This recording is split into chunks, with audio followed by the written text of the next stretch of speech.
자, 이제 120페이지 하단에 이제 전문수사자문위원회 참여, 전문수사자문위원회 지정 이런 게 나오죠.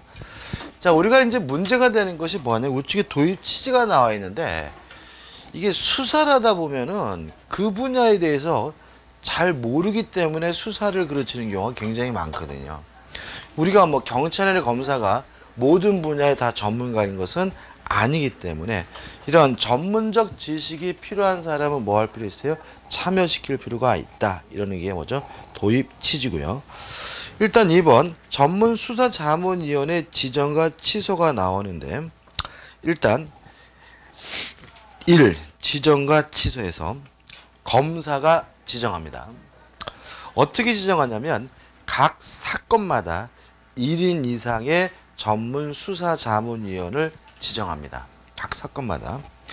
그 다음 2번 지정에 대한 이의 제기해가지고 만약에 이러한 지정이 이의가 있다면 피의자 또는 변호인은 관할 고등검찰청장에게 이의를 검찰청 검사장에게 이의를 먼저 제기할 수가 있습니다.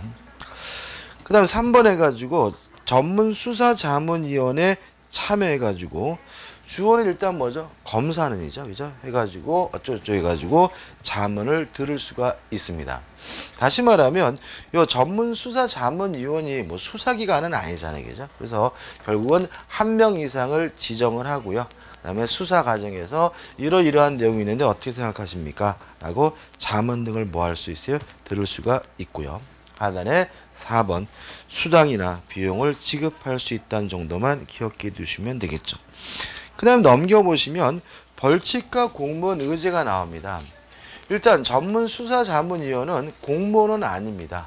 다만 요 수사 과정에 대해서는 공무원으로 의제 간주하기 때문에 만약에 비밀 등을 누설하게 되면 처벌 등을 받을 수 있습니다. 여기 형량이 나와 있는데 뭐 2년 이하 징역 뭐 이런 건 외울 필요가 없습니다. 그냥 원론적으로 공무원은 아니지만 공무원인 것처럼 뭐예요? 간주하고 비밀 등을 누설했을 때는 뭐 할 수 있죠? 처벌할 수 있다는 정도만 기억해 두시면 되겠죠. 그 다음 이 피의자, 이의자에 대한 조사에서 1번 참고인 조사가 나옵니다.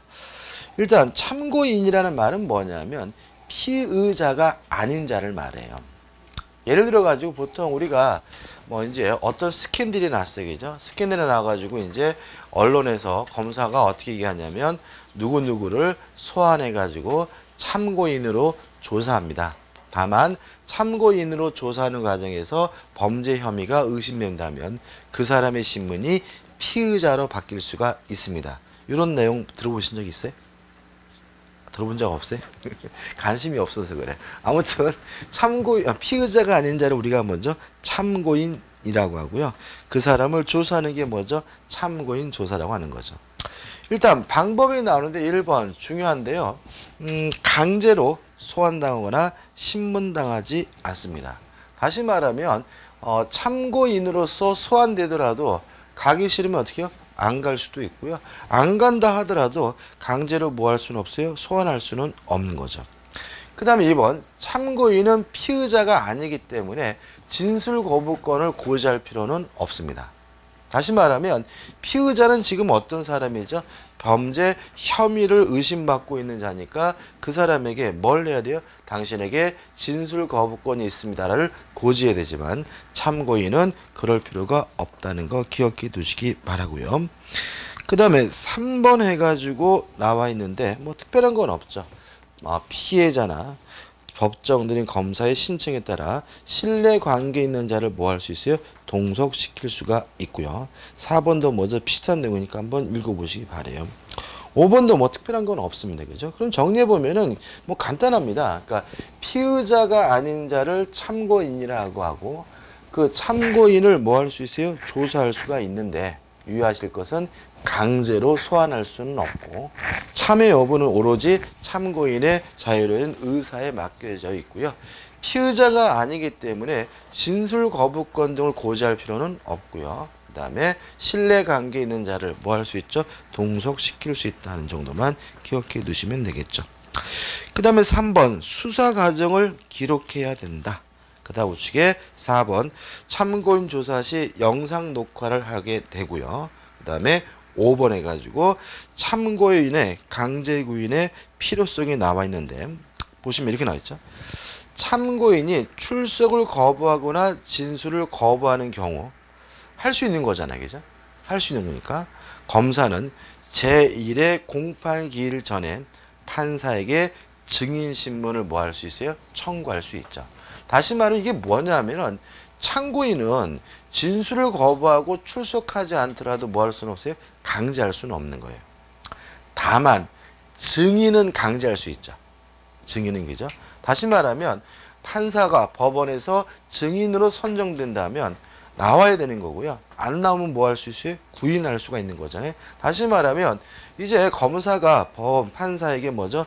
이 사람을 증인으로서 신문해 줄 것을 뭐 할 수 있는 거죠? 청구할 수가 있는 거죠. 그러면 이제 이 사람의 신분이 이제는 뭐예요? 증인이니까 강제로 구인 등이 가능하겠죠. 6번 증인과 참고인의 구별해가 나와 있는데 A 참고인 해가지고 진술기간 구인 의무 나와 있죠. 그죠? 그 다음에 증인 나와 있고 유사점 나와 있어요. 그죠? 합쳐보면 이렇게 되는 거죠. 반복입니다. 참고인은 가든 안 가든 지 마음이고 강제할 수가 없고 만약에 증인이 된다면 그때는 어떻게 해요? 참여를 해야 되고요. 안 한다면 강제로 뭐 할 수 있어요? 구인할 수가 있고요. 유사점은 뭐예요? 피의자도 아닌 제3자라는 점에서는 동일하다는 것 정도만 기억해 두시면 되겠죠. 그 다음 7번 나와 있는데 큰 의미 넣고 한번 보시면 될 것 같고 그 다음 2번 감정, 통역, 번역의 위촉이 나옵니다. 일단 의 자체는 뭐 아시겠죠? 그죠? 필요하다면 감정, 통역, 번역을 뭐 할 수 있어요? 위촉할 수가 있고요. 물론 이 사람들도 범죄자도 아니기 때문에 강제적으로 이 사람을 소환하거나 그럴 수는 없습니다. 구별 개념 해가지고 나와 있는데 수사상 감정 위촉은 임의 수사다. 주의하실 것은 법원에서 하는 증가조사 방법 하나는 감정과 뭐죠? 구별된다. 그죠? 다시 말해 이런 얘기입니다. 예를 들어 가지고 어떤 지금 고려 청자가 도난 당했는데 그것이 진품인지 아닌지가 의심스러워요. 그러면 수사 과정에서도 그것을 감정하기 위해서 감정인을 뭐 할 수 있는 거예요? 위촉할 수가 있는 거죠. 근데 그거는 임의 수사입니다. 따라서 위촉받았더라도 어떻게 해요? 나 안 가겠다라고 하면 그만인 거죠. 근데 만약에 이것이 법정에서 공판 과정에서 만약에 그 진품이 아닌지를 뭐 한다면요? 감정해야 된다면 그때는 어떻게 해요? 참여를 해야 될 의무가 부과되니까 이건 좀 다른 차이점이 있다는 얘기죠. 넘겨보시면 이제 감정 해가지고 나와 있는데 한번 보시면 될 것 같고요. 2번 수사상 감정 위촉도 나와 있는데 큰 의미는 없습니다. 그 다음에 이제 마지막으로 사실조회 해가지고 공무소 조회가 나오죠. 가장 대표적인 것이 전과조회 같은 겁니다. 예를 들어 가지고 이 사람이 범죄를 저질러 가지고 지금 수사 중이에요. 근데 보니까 과거에도 이런 짓 했던 것 같아요. 그러면 공무소 기타 공공단체의 기록을 뭘 해야 되겠어요? 열람해 봐야 되겠죠. 이런 게 뭐죠? 사실조회고 공무소 조회가 되는 거죠. 의미만 아시면 되겠죠. 끝입니다. 자, 이제 125페이지부터 이제 챕터 2 해가지고 강제 처분과 강제 수사가 나오고 서설에서 의가 나오는데 간단히 말하면 강제력을 사용하는 겁니다. 물리력을 사용하는 걸 우리가 먼저 강제 처분이라고 하고요. 이 강제 처분의 종류해 가지고 객체에 따른 분류해 가지고 대인적 강제 처분 뭐가 있겠습니까? 체포, 그죠? 구속, 소환, 증인 신문 이런 걸 말하고요. 대물적 강제 처분해 가지고 물건에 대해서 하는 거죠. 압수, 수색, 검증, 제출 명령 등이 있겠죠. 그 다음에 넘겨보시면은 주체에 따른 분류해 가지고 수사기관에 의한 강제처분이에요. 그럼 보시면 1, 2 보시면 피의자의 체포, 피의자의 구속이죠. 그러면 수사기관은 누구에 대해서 강제처분할 수 있는 거예요? 피의자에 대해서 하는 거죠. 2번 판사에 의한 강제처분 해가지고 증거 보존 처분 참고인에 대한 증인신문 청구. 3번 피의자에 대한 감정유치 처분은 누가 하는 거죠? 판사가 하는 거죠. 3번 수소법원에 의한 강제 처분이 나오는데 이 수소라는 말이 뭐냐면 이 숫자가 받을 숫자예요. 받을 숫자. 그러니까 우리가 수수한다, 주고받는다는 얘기잖아요. 그죠? 여기서 숫자가 뭐죠? 받을 숫자니까 수소라는 말은 뭐예요? 공소를 받은 법원인 거죠. 다시 말하면 현재 공소가 제기된 법원으로서 재판을 진행하는 법원을 우리가 뭐죠? 수소법원이라고 하고요. 이 수소법원이 하는 강제처분은 1. 피고인의 구속, 피고인의 감정유치, 피고인의 소환. 뭐죠? 피고인이죠. 그죠? 다시 말하면 피고인에 대한 강제처분은 누가 하는 거죠? 수소법원에서 한다는 거 생각하시면 아마 이해되실 거예요. 그 다음에 공소제기 전후에 따른 분류. 1. 기소 전 강제처분은 누가 합니까? 수사기관이. 2. 기소 후에 강제처분 누가 합니까? 수소법원이. 그래서 기소 전이면 피의자고 기소 후면 뭐가 되는 거예요? 피고인이 되는 거죠. 3. 판사에 의한 강제처분해가지고 수사 단계에서뿐만 아니라 기소 제1의 공판기일 전까지는 기소 후에도 가능합니다. 이게 무슨 말이냐면 이런 얘기죠. 지금 수사가 개시가 됐어요.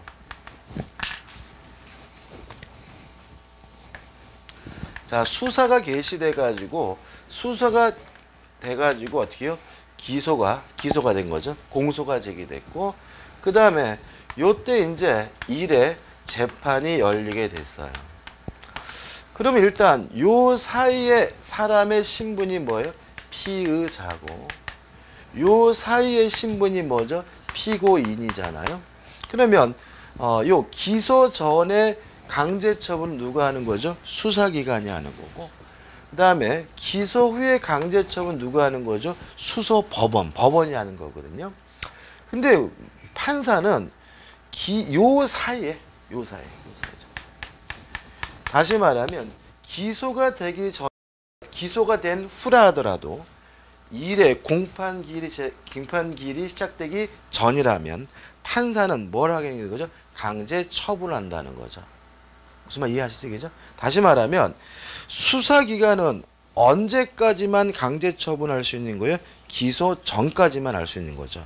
근데 판사에 의한 강제 처분, 예를 들어서 증거 보존 처분 등은 기소가 된 후에도 한 번도 재판이 열리지 않았다면 일의 공판기일 전까지는 판사도 강제 처분할 수 있다는 거 기억해 두시기 바랍니다. 그럼 여러분들이 아니 법원하고 판사하고 같은 거 아니냐, 그죠? 그죠? 달라요. 뭐가 다르냐면 여기서 말하는 수소법원은 우리가 뭐냐면 뭐 지방법원 이런 게 아니라 재판을 진행하는 법원이에요. 예를 들어 가지고 합의부를 하면 3인의 판사로 구성되어 있는 그 재판부가 뭐예요? 법원인 거고 그 다음에 단독부를 하면 그 한 명의 판사로 구성되어 있는 재판부가 뭐죠? 수소법원인 거예요. 그러면 요 재판부를 구성하지 않은 다른 판사를 말하는 거예요. 보통 이걸 우리가 수명판사라고 하거든요.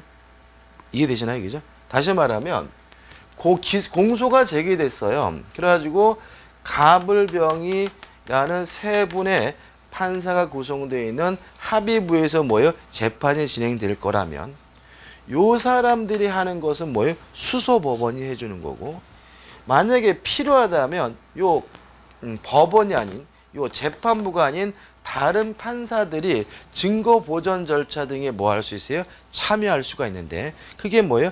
판사에 의한 뭐가 되는 거죠? 강제 처분이 되는 거죠. 이해되시나요? 그죠?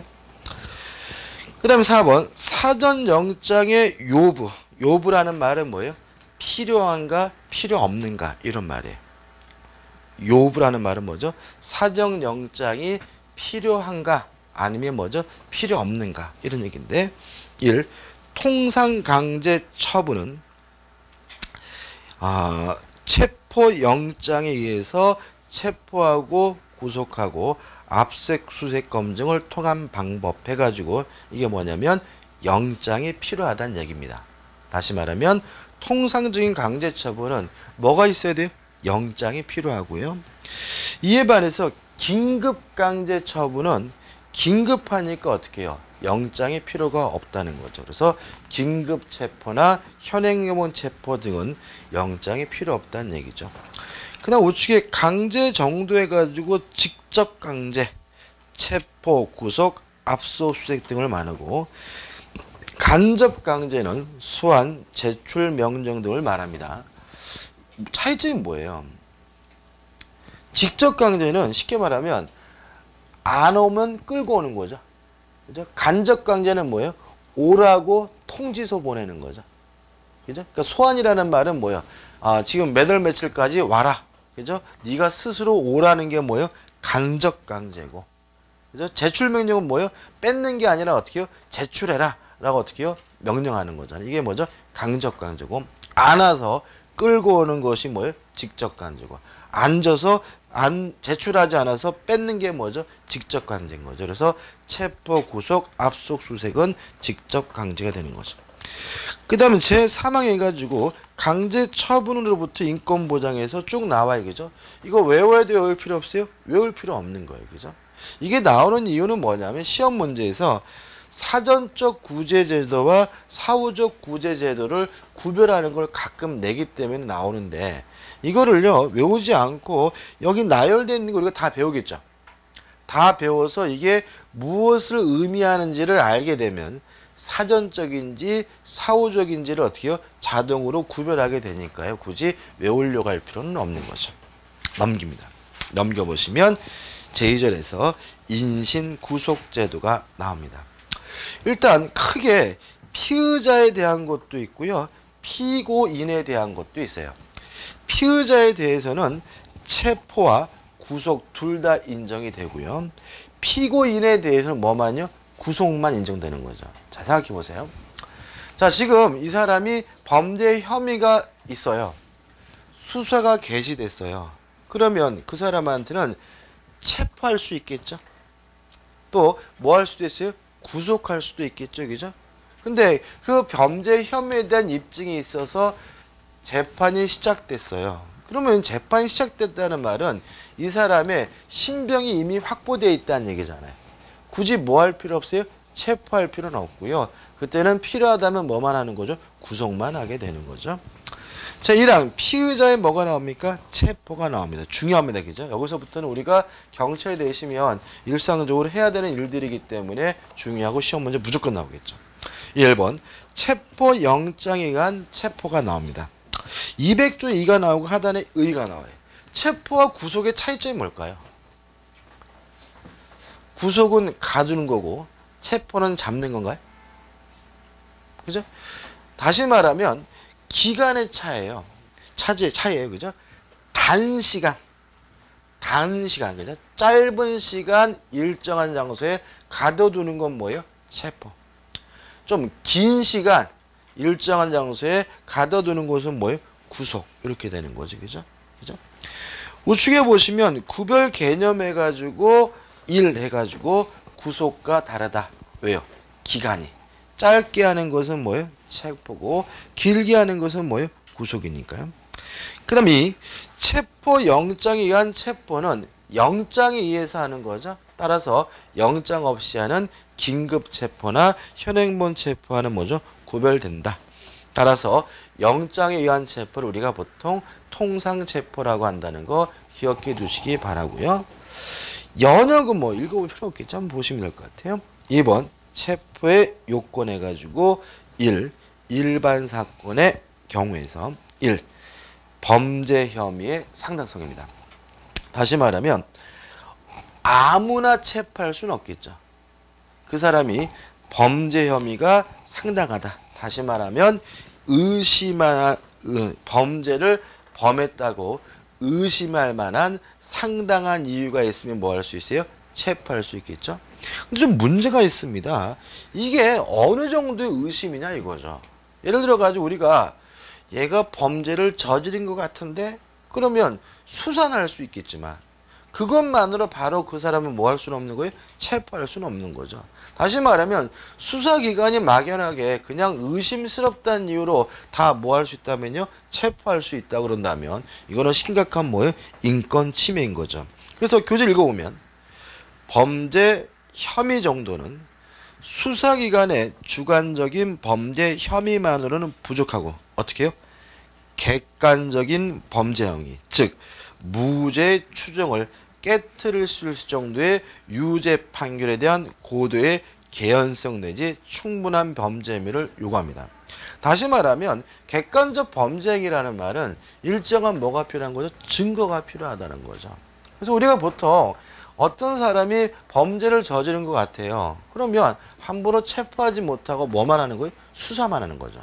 그러니까 수사를 통해서 뭘 축적하게 돼요? 증거 등을 축적해가지고 이 정도면 어느 정도 범죄 혐의가 객관적이다라고 판단된다면 그때 비로소 뭐 할 수 있는 거죠? 체포할 수가 있는 거죠. 그 다음에 2번 체포 사유 중요한데 만약에 아무리 증거가 충분하다 하더라도 그 사람이 오라는데 꼬박꼬박 오고 그죠? 꼬박꼬박 오고 뭐 찾아갔더니 뭐죠? 잘 그 집에 살고 있다면 굳이 뭐 할 필요 없는 거예요? 체포할 필요가 없는 거죠. 따라서 출석 요구에 응하지 아니하거나 응하지 아니할 우려가 있어야지만 뭐죠? 가능합니다. 무슨 아시겠죠? 그죠? 다시 한번요. 출석하라 그러는데 출석 꼬박꼬박 한다면 굳이 뭐 할 필요 없어요? 체포할 필요 없죠. 그냥 소환 명령하면 되는 거죠. 와라 그죠? 올 거니까 그죠? 근데 만약에 오라 그랬는데 안 온다. 출석 요구에 응하지 않거나 응하지 않을 우려가 있는 경우에 뭐 할 수 있는 거죠? 체포할 수가 있습니다. 조심할 게 있어요. 구속 사유인 주거 부정, 도망, 증거인멸 등은 통상 체포 사유가 아니라는 거죠. 우리가 보통 이제 이 체포 사유와 구속 사유를 헷갈려 하세요. 시험 문제 어떻게 해요? 잘 냅니다. 그죠? 자, 체포 사유는 뭐라고요? 출석 요구 응하지 않거나 응하지 않을 염려가 있을 때 체포합니다. 구속 사유 언제 구속합니까? 주거 부정. 그다음에 도망, 증거 인멸 등은 뭐죠? 구속 사유지. 뭐가 아니에요? 체포 사유가 아님을 잊지 마시기 바랍니다. 그다음에 3번 체포의 필요성 해가지고 아무리 소환에 응하지 않는다 하더라도 체포할 필요가 없다면 굳이 뭐 할 필요 없는 거죠? 체포할 필요가 없는 거죠. 따라서 밑에서부터 하나, 둘, 5번째 줄 보시면 일어났죠. 기타 재방 사정에 비춰 피의자가 도망할 염려도 없고 증거를 인멸할 염려가 없는 등 명백히 체포의 필요가 없다고 인정된 때는 체포영장 청구를 뭐죠? 기각하여야 한다라고 규칙에 규정하고 있는 거죠. 다시 말하면 필요해야지만 체포를 하게 됩니다. 넘겨보시면 경미 사건이 나와요. 자, 지금 사건이 뭐냐면 50만 원 이하의 벌금이에요. 50만 원이 벌금 정도 때리는데 그런 경우는 함부로 뭐 하면 안 돼요?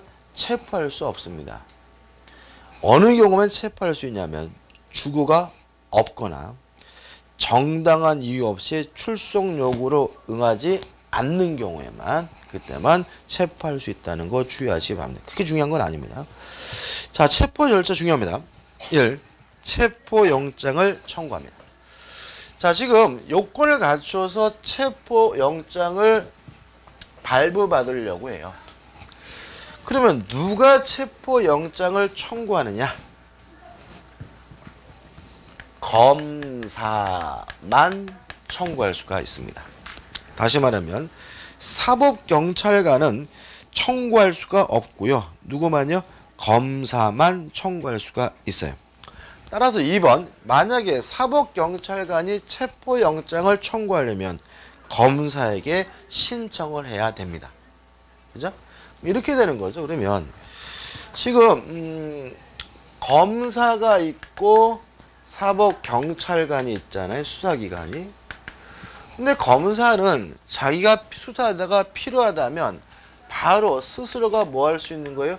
영장을 청구할 수가 있는 거죠. 근데 문제는 검사는 자유롭게 영장을 청구할 수 있지만 경찰관은 스스로 뭐 할 수 없어요? 영장을 청구할 수가 없으니까 경찰관은 수사 과정에서 체포영장이 필요하다고 판단된다면 검사에게 체포영장을 청구해달라고 뭐 할 수 있어요? 신청할 수 있을 뿐 직접 청구할 수는 없다는 거 기억해 두시기 바라고요. 3번 체포영장에다는 어떤 사항을 기재하느냐 해가지고 나와 있는데 특별한 것은 없고요. 그 다음에 2번 체포영장의 발부입니다. 1번 체포 필요성을 심사합니다. 누가 심사할까요? 지방법원 판사가 심사합니다. 보통 우리가 언론에서 영장 전담 판사라는 게 나오죠. 그죠? 근데 그분들은 이제 뭐만 발부하시는 분들이에요? 영장만 발부하는 분들이에요. 왜 그러냐면은, 그러니까 이런 거죠. 그러니까 판사가 두 가지가 있다는 거예요. 영장만 발부하시는 판사도 계시고, 그죠? 그 다음에 재판에 참석해가지고 재판을 진행하는 뭐죠? 판사가 있고 두 종류의 판사가 있다는 얘기잖아요. 왜 그러는 거예요? 그래야지만 재판이 공정하기 때문에 그래요. 왜 그러냐면 생각해 보세요. 제가요 영장도 발부하고 또 그 사람에 대한 유죄인지 무죄인지 판단하는 판결에도 참여하는 두 가지를 다 하게 되면 재판이 공정하지 않습니다. 왜 그러냐면 보세요. 영장을 발부할 때 이제 어떻게 심사하잖아요. 거기서 어떻게 해요? 증거가 완벽하지 않은 상태지만 아, 이 인간이 사람을 죽였구나라는 뭘 갖게 돼요? 예단을 갖게 되는 거죠. 이런 상태에서 나중에 공소가 제기돼가지고 재판정에 앉아 있으면 이미 이 판사는 뭐예요? 요놈이 사람을 죽였다는 뭘 갖고 있어요? 확신을 갖고 있기 때문에 재판이 공정하게 진행되진 않아요. 그래서 원칙적으로 영장을 발부하는 판사와 재판에 참여하는 판사가 분리되어 있어요. 물론 예외 있어요. 분리되어 있고요. 그래서 영장을 발부하는 판사는 누가 되는 거죠? 지방법원 판사가 영장을 발부하게 되는데 이 양반은 뭘 하느냐? 체포의 필요성을 뭐 하게 됩니까? 심사하게 됩니다. 그 결론문 보시면 이렇게 돼요. 나와 있어요. 중요한 게. 체포영장 발부 시에는 영장 실질 심사 제도가 인정되지 않는다. 이거 꼭 기억해 주세요. 자, 우리가 보통 언론에서 영장 실질 심사라는 게 가끔 나오죠. 그거는 뭐에만 있는 거냐면 구속영장을 발부할 때만 있는 거예요. 다시 말하면 우리가 언론에서 뭐 구속영장이 신청이 돼가지고 뭐 매달 며칠 실질 심사를 할 예정이다 이런 게 나오면 그것은 뭐만요?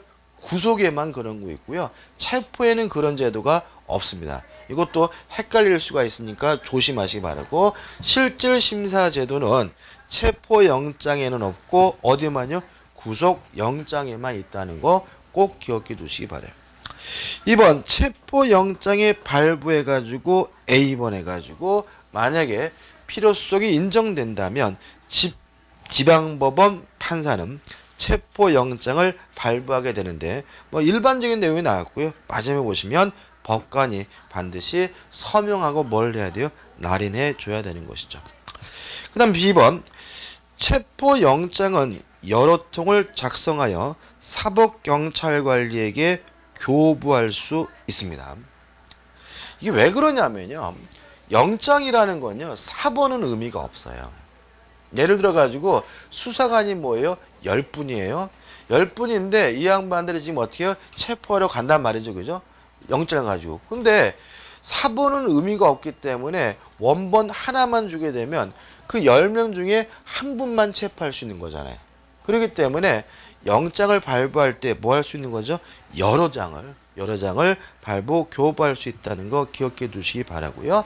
C번 해가지고 유효기간 7일입니다.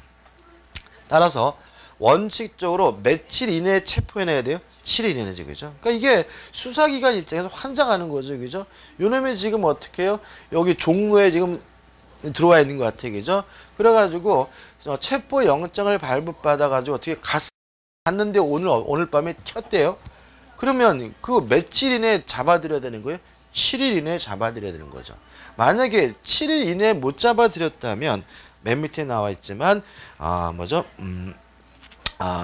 상당하다고 인정되는 때는 7일을 넘는 기간을 정할 수는 있어요. 그래서 원칙적으로 뭐가 돼요? 7일이고 만약에 이놈이 없어지고 지금 추적 중이다. 이렇다면 7일을 넘는 경우에 인정될 수 있다는 거 주의하시기 바랍니다. 그 다음 오시에 보시면 3번 체포영장에 뭐가 나와요? 집행이 나오죠. 1번 영장에 집행해가지고 구속영장에 관한 규정을 준용한다고 나와 있는데 특별한 건 없고요. B번을 기억하시죠. 체포영장은 검사에 지휘하여 사법경찰관리가 집행합니다. 참, 또 좀 마음에 안 드는데. 일단, 누가 집행하는 거예요? 경찰관이 집행하는 거죠. 다만, 누구의 지휘를 받는 거죠? 검사의 지휘를 받도록 하고 있다는 거 기억해 두시기 바라고요. 그 다음에 C번 해가지고, 지금 만약에 교도소에 있다면, 그때는 교도관이 집행하는 건데 너무나 당연한 것이고요. D번이 중요합니다. D. 체포 전에 범죄 사실의 요지, 체포의 이유와 변호인을 선임할 수 있음을 고지하여 변명할 기회를 주어야 하며 체포영장을 피의자에게 제시하여야 합니다. 꼭 기억해 두셔야 되겠죠. 그래서 어떻게 하면 보통 어떻게 해요? 영화 같은 거 보면 체포영장을 보여주시면서 범죄 사실에 당신은 누구누구를 살해한 혐의를 받고 있습니다. 범죄 사실을 뭐하게 돼요? 요지하고 체포 이유 당신이 지금 그동안 도망 다녔기 때문에 체포하고요. 그 다음에 변호인을 선임할 수 있다는 사실을 고지하고 뭘 해야 돼요? 체포를 해야 된다는 얘기죠. 계속 보시면 다만 체포영장을 소지하지 아니한 경우에 급속을 요할 때는 피의자에 대하여 피의 사실의 요지와 영장이 발부되었음을 고하고 집행할 수가 있다. 이게 무슨 의미인지 아시겠죠? 그죠? 지금 경찰관이 2명이 일조가 돼가지고, 출동했어요. 그죠? 근데 한 분만 뭐가 있어요? 체포영장이 있고, 한 분은 안 가지고 있는 상태란 말이죠. 근데 범죄자를 추적하는 과정에 2분이 헤어지게 돼가지고, 어떻게 해요? 긴급하게 체포하려고 한단 말이죠. 그럴 때는 어떻게 해요? 잠깐 기다려봐. 그 친구 부를게. 이럴 수는 없다는 거죠. 이때는 체포영장이 발부됐다는 사실을 고지하고 체포할 수 있다는 거 기억해 두시면 되겠죠. 그 다음 2번 해가지고 체포에 수반하는 뭐가 나옵니까? 강제 처분이 나오는데 A번 주의하십시오. 체포영장을 집행하려면 영장 없이 타인의 주거에서 피의자를 수색하거나 체포 현장에서 압수수색 검증을 할 수 있다. 꼭 기억해 두시기 바랍니다. 원래 타인의 주거를 수색하려면요. 뭐가 필요하죠? 수색영장이 필요하거든요. 근데 요 체포영장을 집행하는 과정에서는 영장 없이도 주거에서 피의자를 수색할 수가 있어요. 자, 이런 얘기입니다. 추적 중인데 이 인간이 엉뚱한 사람 집에 들어갔어요. 들어가면 그 사람의 집에 들어가서 그 사람이 있는지를 찾아봐야 되겠죠. 그때는 뭐가요? 영장이 필요가 없다는 거죠. 그래서 A 집을 뒤져봤는데 없어요. 옆집 가서 B 집 가서 뒤져봤는데 없어요. 세 번째 C 집까지 뒤져봤더니 거기서 잡았어요. 잡은 장소에서는 계속 보시면 체포 현장에서는 압수도 할 수 있고 수색도 할 수 있고 뭐 할 수도 있어요? 검증도 할 수 있다는 얘기죠. 그죠? 다시 말하면 자 이런 얘기입니다. 지금 피의자가 도망이 가지고 어떤 집에 들어가 있으면 일단 그 집에 피의자가 있는지 없는지는 뭐예요? 영장 없이 어떻게 해요? 뒤져볼 수가 있고요. 그 집을 막 검색할 수는 없는 겁니다. 그죠? 근데 만약에 그 집에 피의자가 체포가 됐다면 그 체포된 그 장소의 장소의 그 집은 영장 없이도 뭐 할 수도 있어요? 압수할 수도 있고 수색할 수도 있고 뭐 할 수도 있어요? 검증할 수도 있다는 거죠. 그 다음 B번 상당한 이유가 있으면 뭘요? 무기를 사용할 수가 있습니다. 그죠? 그래서 총들을 사용할 수가 있죠. 저는 개인적으로 우리나라는 총기 소지가 금지되어 있잖아요. 그죠? 얼마나 다행인지 몰라요. 그죠? 요새 보면은 미국도 미국이지만 필리핀 엽기죠. 그죠? 필리핀 엽기잖아요. 그죠? 우리나라 한국 사람 많이 있잖아요. 그죠? 필리핀이 미국처럼 총기 소지가 허용되는 나라거든요.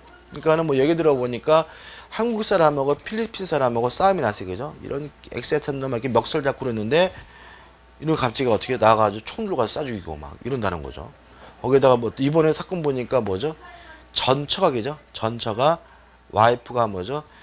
우리 남편 죽여달라 이렇게 청부해가지고 죽였죠. 그죠? 죽였는데 그 필리핀에서 사람 청부 살인 하려면요 300만 원만 주면 된다는데 300만 원.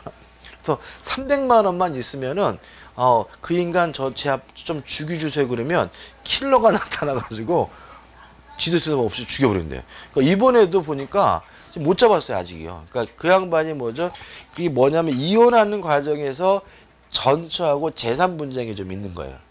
재산 분쟁이 있고 이분은 다른 여자하고 동거하고 있는데 그렇게 된 이유가 이분이 나쁜 게 아니라 필리핀이라는 나라는 카톨릭 국가에서 법적으로 이혼이 허용되지 않는데 카톨릭 국가니까. 그러니까 이 양반이 지금 헤어진 지는 7년이 넘었는데 헤어진 지는 몇 년? 7년이 넘었는데도 법적으로는 뭐예요? 이혼이 안 돼가지고 뭐로 부부 사이인 거죠, 그죠? 근데 이제 이 양반이 재산이 많으니까 7년 전에 헤어진 전처 3년 딱 살았대, 3년. 그 전처가 뭐죠? 킬러를 고용한 거죠. 왜냐하면 그 인간이 죽으면 법적으로 뭐예요? 와이프니까 재산이 뭐가 되겠어요? 다 상속이 되겠죠, 그죠? 그래가지고 킬러를 고용해가지고 자고 있는 사람한테 가가지고 총으로 빵빵 쏴가지고 죽였는데 아직도 못 잡고 있습니다, 그죠? 필리핀은 함부로 갈 거 아니에요. 최근에 우리나라도 있어요. 우리나라도 얘기 들어보니까 사람 죽이려면 얼마 필요하냐? 우리나라 얼마 필요할 것 같아요? 1억이요? 그 정도도 아니더라고. 저도 한 몇십억 줘야 살인 청부가 가능한 것 같은데요. 뭐 3천만 원이라는 얘기도 있고요. 요새는 한 돈 500만 줘도 가능하다. 뭐 이런 얘기도 있고. 그 신세계 영화 보면 연변종 나오죠, 그죠? 연변 나오잖아요, 그죠? 그죠? 연변종 나오잖아요. 그것처럼 외국 사람한테 시키면 한 2, 300만 줘도 해결할 수 있다 그런 얘기죠.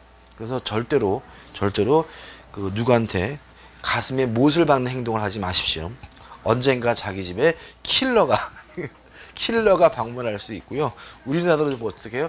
잘 찾아보면 2, 300만 원만 줘도 사람 죽이는 사람이 있대요. 아무튼 무서운 세상이에요. 아무튼 여러분들이 나중에 현업 가시게 되면 아무래도 지금보다 총기를 많이 써야 되겠죠. 그러니까 지금까지는 그래도 우리나라 범죄는 뭐죠? 순박했는데 점점점 이제 포악해지고 총기도 어떻게 해요? 이렇게 밀수로 많이 들어오니까 총기를 써야 되는 일이 많아질 것 같은데 총기 안 쓰는 게 좋죠, 그죠? 무기를 사용할 수 있습니다. 4번 집행 후의 절차입니다. 1. 사후거지. 자, 이런 얘기죠.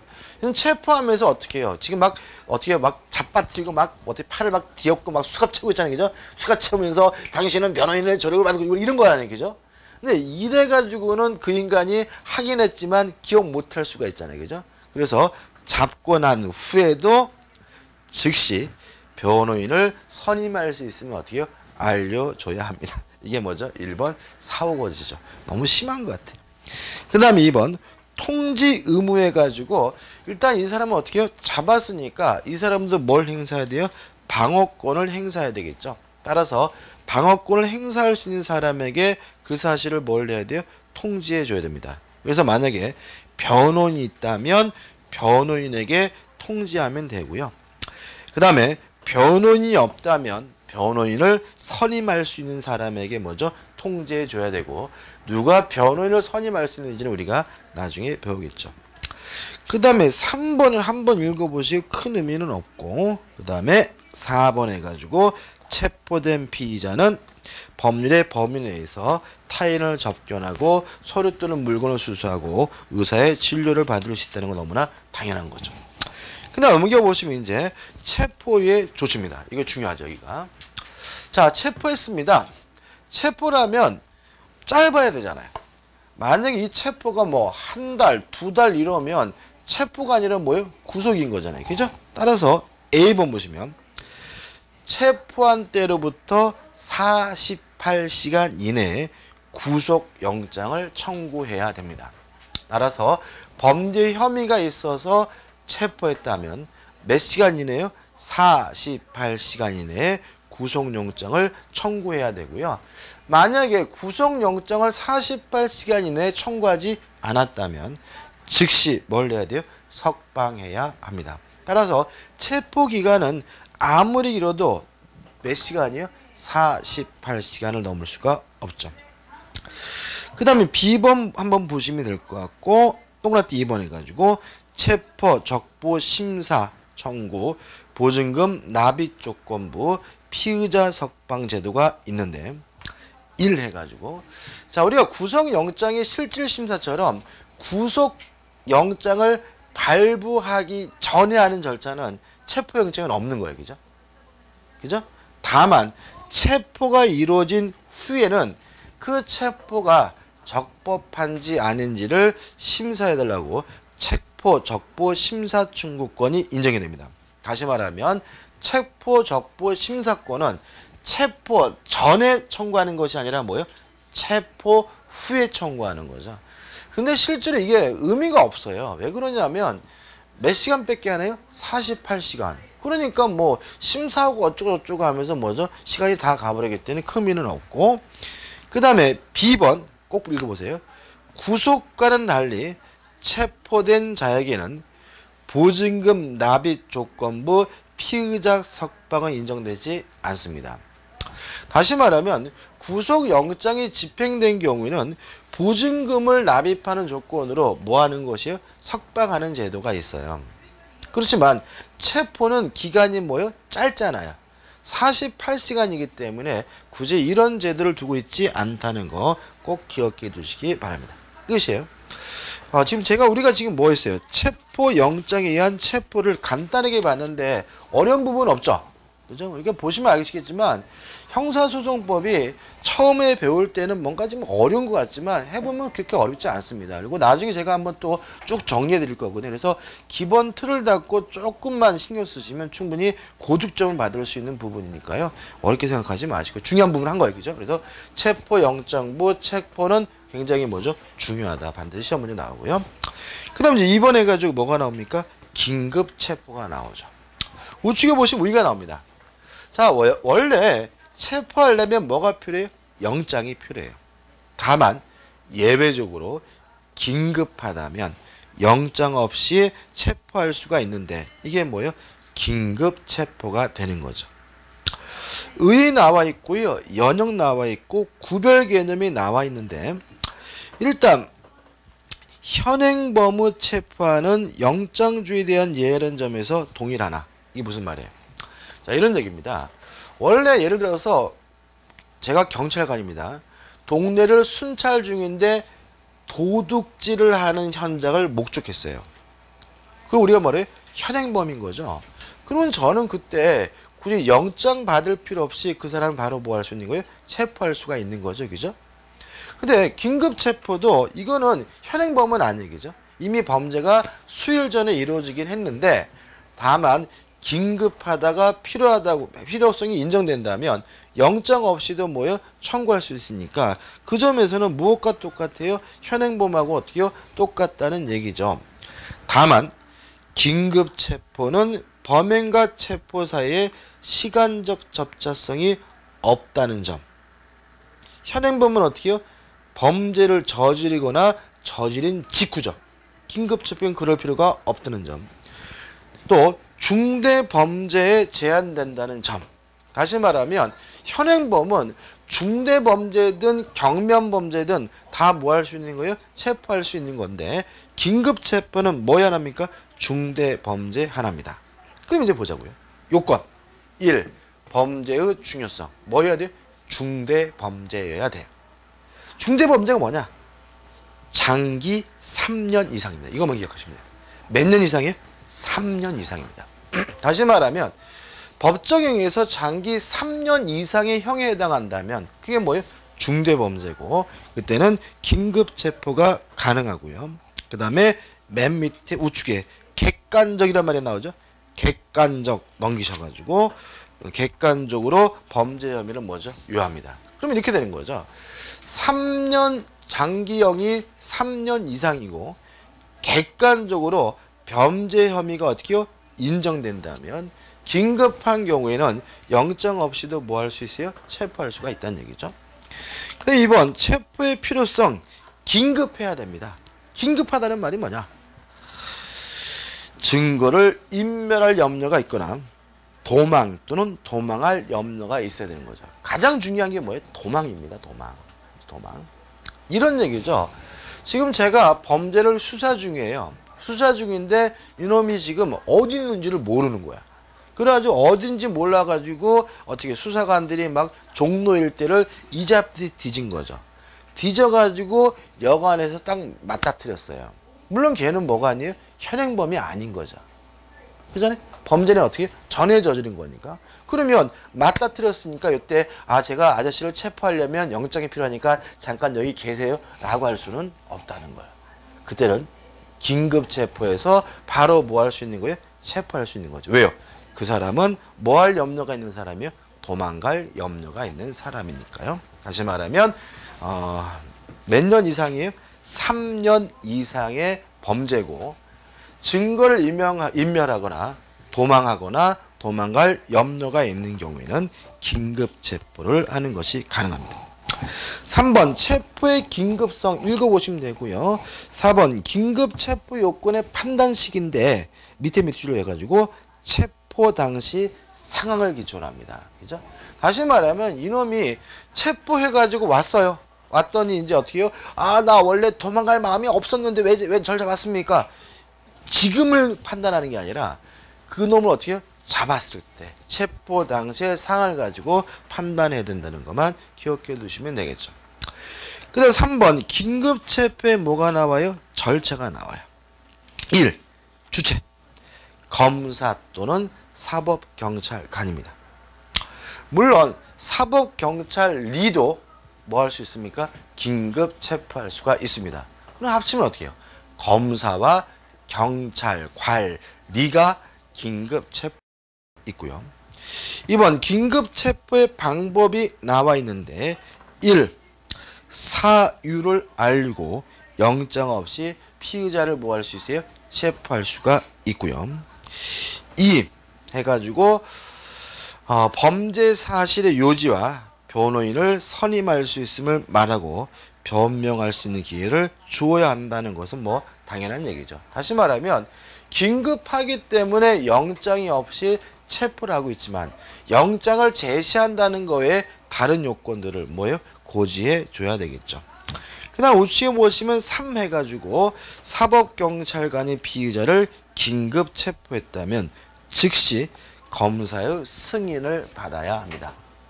다시 말하면 여관에서 그놈을 잡아왔어요. 그죠? 잡아왔으면 바로 누구한테요? 검사에게 승인을 받아야 하는 거죠. 밑에 나와 있는 내용은 뭐냐면 과거에는 체포하기 전에 먼저 사전에 검사의 지휘를 받으라고 규정하고 있었거든요.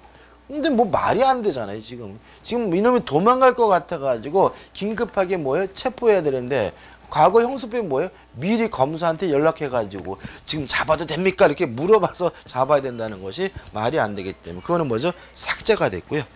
체포한 후에 사후에 검사에게 승인을 받도록 하고 있다는 거 기억해 두시기 바랍니다. 그 다음에 핵심 판례 가지고 긴급 체포 시의 고지 의무. 다시 말하면 범죄 사실의 요지와 변호인의 선임할 수 있는 사실을 고지해 줘야 되는데 이게요 만만치 않죠. 그죠? 어떤 상황이 있으면 이제 이런 도망가기 전에 그냥 막 뛰어가지고 막 숨이 어떻게 턱이 맞지 막 이렇게 쫓아가는 거 아니면 그죠? 막 쫓아가가지고 어떻게 간신히 딱 잡고 나서 당신은 지금 내가 뭐 왜 때문에 잡았고 뭐 변호사를 선임할 수 있고 뭐 이딴 소리 한다는 게 이게 쉽지가 않잖아요. 그죠? 그렇기 때문에 결론 보시면 이렇게 나왔어요. 그것이 여의치 않은 경우라도 이딸 붙들거나 제압한 후에는 지시체 없이 행해야 된다라고 판시하고 있어서 좀 엽기적이긴 해요. 그죠? 그러니까 이게 무슨 말이냐면 원래는 체포하기 전에 고지해야 되는 거죠. 그죠? 딱 맞추셨어요. 그죠? 자, 제가 당신을 체포할 건데 범죄가 어떠한 범죄고 당신은 변호사한테 조력받을 수 있고 이렇게 얘기를 해야 되나 그죠? 그죠? 근데 그게 말이 안 되잖아요. 그죠? 딱 맞다트리면 경찰입니다. 그러면 팍 틀 거 아닙니까? 그죠? 이런 상태라면 어떻게 해요? 판례에 나오는 것처럼 여의치 않으면 일단 어떻게 해요? 붙들고 나서 아니면 제압하고 난 후라도 숨차더라도 어떻게 해요? 그 사실을 고지하여야 한다라고 판시하고 있으니까 주의하시기 바랍니다.